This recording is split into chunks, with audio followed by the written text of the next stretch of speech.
I was trying to figure out who I was and how that could be fixed, something like that. I started to pay very careful attention to what I was saying. I don't know if that happened voluntarily or involuntarily, but I could feel a sort of split developing in my psyche, and the split, and I've actually had students tell me the same thing that has happened to them after they've listened to some of the material that I've been describing to all of you. But I split into two, let's say. And one part was let's say the old me that was talking a lot and that liked to argue and that liked ideas. And there was another part that was watching that part, like just with its eyes open and neutrally judging.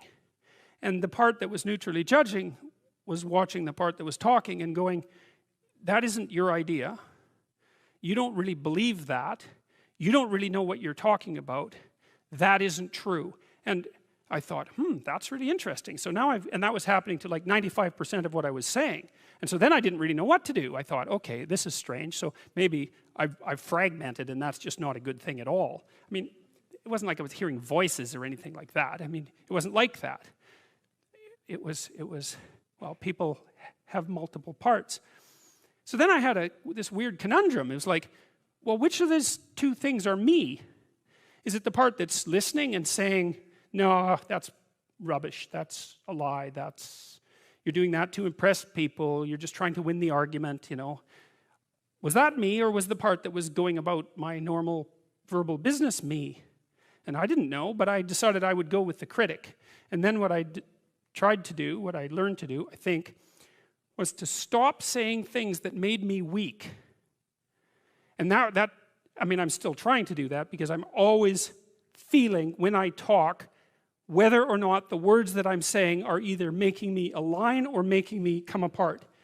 And I think the alignment, I really do think the alignment I think alignment is the right way of conceptualizing it, because I think if you say things that are as true as you can say them, let's say, then they come out of the depths inside of you. Because we don't know where thoughts come from. We don't know how far down into your substructure the thoughts emerge. We don't know what processes of physiological alignment are necessary for you to speak from the core of your being. We don't understand any of that. We don't even conceptualize that, but I believe that you can feel that. And I learned some of that from reading Carl Rogers, by the way, who's a great clinician, because he talked about mental health in part as the coherence between the spiritual or the abstract and the physical, that the two things were aligned. And there's a lot of idea of alignment in psychoanalytic and clinical thinking. But anyways, I decided that I would start practicing not saying things that would make me weak. And what happened was that I had to stop saying almost everything that I was saying. I would say 95% of it. It's a hell of a shock to wake up and I mean, this was over a few months, but it's a hell of a shock to wake up and realize that you're mostly dead wood. It's a shock, you know, and you might think, well, do you really want all of that to burn off? It's like, well, there's nothing left but a little husk, 5% of you. It's like, well, if that 5% is solid, then maybe that's exactly what you want to have happen. Well, so I told you that story as an elaboration of this line. And God saw that the wickedness of man was great in the earth, and that every imagination of the thoughts of his heart was only evil continually. It's a question worth asking. Just exactly what are your motives? Well, you know, maybe they're purer than mine were, and it's certainly possible. I don't think that I'm naturally a particularly good person. I think I have to work at it very, very hard. And I don't necessarily think that everyone is like that. But some people are worse than that.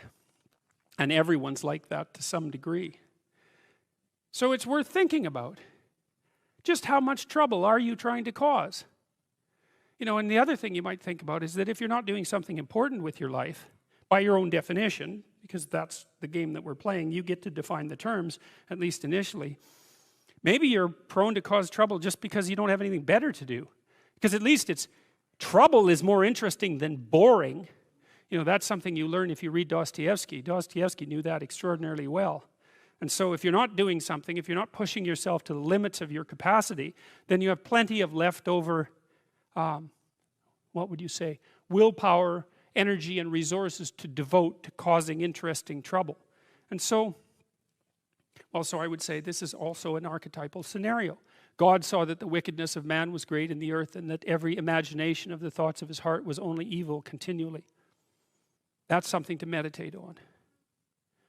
And it's not self-destructive, because what it is an attempt to, it's like the diagnosis of an illness. It's like, if that does happen to be the case for you, or to some degree, maybe it's only 10% of you or something, or maybe it's 90%, well then, coming to terms with that is excellent, because then maybe you can stop doing it. And what would be the downside to that? You'd have to give up your resentment, obviously, and your hatred and all of that, and that's really annoying, because those emotions are they're easy to engage in, and they're engaging, and they have this feeling of self-righteousness with them, and that goes along with them. But you're not doing this in order to put yourself down. You're doing this in order to separate the wheat from the chaff, and to leave everything that you don't have to be